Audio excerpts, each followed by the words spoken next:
primeira vez que eu, Anderson, vi algo sobre cura à distância, essas coisas, foi com radiestesia. Então você pega o pêndulo, pega o testemunho, que é o nome da pessoa, uma foto, um cabelo, alguma coisa assim.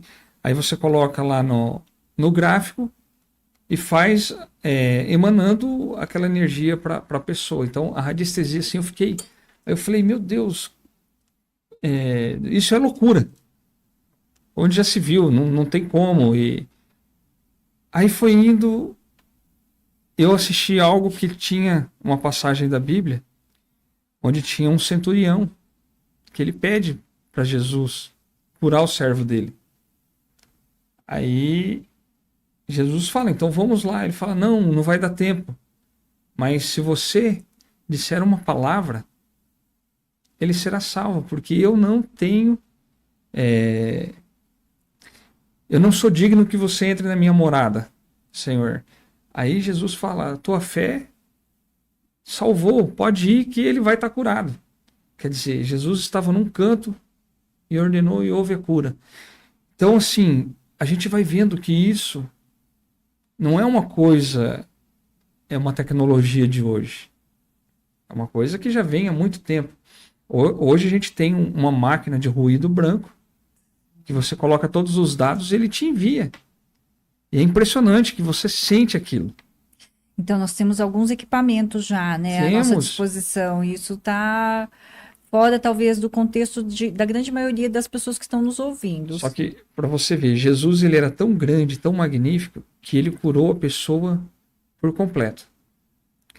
Só que, hoje, a gente não consegue ter a magnitude de Jesus.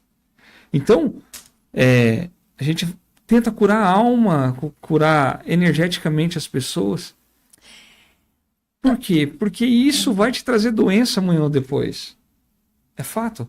Você falou uma coisa sobre Jesus e eu escutei sobre ele acho que em um canal do YouTube. Nesse canal, e é bem interessante o que você está falando. Jesus era um ser, nós não podemos nem se comparar com ele, mas nesse vídeo ele falava que uma das coisas que Jesus não tinha e que ele já ganhava assim a passos, né, de nós, a passos, galopes, programações. Ele não tinha as nossas programações, que é exatamente isso que a gente está falando. As crenças, as lealdades, né, os traumas, o que o trauma gera na nossa vida, né, trauma desde a gestação, na hora que o bebê está sendo... Então, tudo isso é muito importante, porque a gente não entende o quanto é importante a gente, quando a gente está na gravidez, o quanto é importante a gente já estar cuidando desse bebê, até antes. Nós temos, né, pessoas que bebem, que fumam, usam drogas, isso tem algo que fixa dentro do contexto de curas, entende? Então, isso aí, quando a gente fala de Jesus, Jesus não tinha programações. O que a gente precisa fazer? Eliminar o maior possível essas programações que a gente tem. E essas programações, Fábio, a gente pode dizer que é algo que está no nosso DNA, né? Campo energético. A gente já vem com um campo energético nosso, novo, mas ele já vem também com registros, ou não? Olha, aí a gente vai ter que... A gente tem várias opiniões, né? Tem alguns que falam que as informações ficam dentro da coluna, né? Tem pessoas que falam N coisas. Eu acredito que vem com uma impressão, né, um registro de informações dentro do nosso DNA. Até porque o nosso DNA, 98%, se eu não me engano, é considerado lixo. A gente nem conhece o nosso DNA, chamado DNA lixo. Você acha que o nosso DNA é lixo? Deve ter muita coisa que a gente nem sabe ali. Então, no meu entendimento, né, e eu acho que até mais cientificamente, para a gente poder entender, ele vem em alguma coisa dentro do DNA. E outra, cada célula tem DNA. Então, nós somos tudo isso. As informações estão em todo o nosso corpo. Então, assim, as programações, elas estão vindo desde quando? Voltamos lá ao que a gente está falando no começo, não adianta. Quanta coisa a gente não tem de pessoas que a gente nem conhece. Tem pessoas que conhecem até o vô, mas e o bisavô e o tataravô? Tem muitas sequências que a gente não entende na nossa vida, né? Porque às vezes a gente faz coisas que o nosso tataravô fazia. Sim. Eu conheço pessoas que falam assim, nossa, o fulano tá fazendo igualzinho o vô dele fazia. E é como a gente estava conversando antes, isso também é bom, mas também é ruim. Porque você pode trazer os dois para você. Na constelação, isso é uma coisa muito legal, porque uma constelação bem feitinha, a gente consegue ver muito dessas lealdades familiares. Eu digo que a constelação, ela tem 3 níveis, né? Nunca ninguém me falou, mas foi assim que eu entendi na experiência. A primeira fase da constelação é só quando a gente vê as movimentações, eu digo isso nos bonecos, tá? Não no de grupo, porque o de grupo é mais intenso. A primeira fase na dos de bonecos é quando a gente só vê a movimentação dos bonecos. Tá. A segunda fase é quando a gente começa a ver as lealdades do pai e da mãe, que vai aprofundando com o vô, que você sabe que tem alguma coisa. A terceira é quando o campo, foi onde que eu entendi o campo, abre o campo e você vê a origem daquilo, aonde começou aquilo.